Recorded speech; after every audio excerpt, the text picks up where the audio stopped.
Hi mga ka-CS! So, samahan nyo ako mag-unboxing ng bigay ni Tita Jenley. So, yan, makikita nyo, may bag dyan, may iba-ibang ointments. Nakalagay naman kung para saan. Pero itong Bubu Gel talaga ang nakakatakot gamitin. So, binasa ko muna siya. Well, okay naman siya. Nakalimutan ko lang kung ano, para nga saan ulit siya.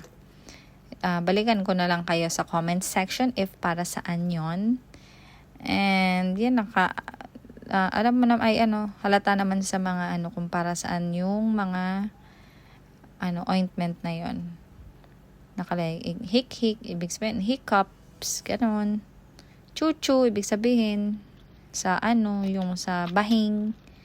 Ayan na yung bag. Cute, ang cute ng bag. Pinaka gusto ko talaga sa lahat kapag kunyari madaming ganun. Parang medicine kit or something, medical kit ang atake ng bag.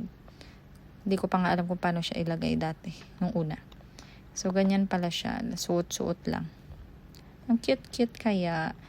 Tapos, kulang siya ng dalawa. I don't know if may pasobra talaga ang bag na lagayan ng ganyan or may kulang pang nabili si Tita Jenley. Pero, I'm not complaining but I'm just saying. Kasi nakita ko lang nung in-arrange ko. Sabi ko, kulang dalawa. Anyari? So, in-adjust ko pa yan. Kasi sabi ko, para naman maganda tingnan. And yung mga pang-spray ata yan.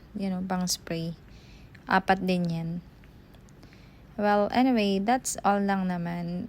I just wanna share how I prepared and unboxed it.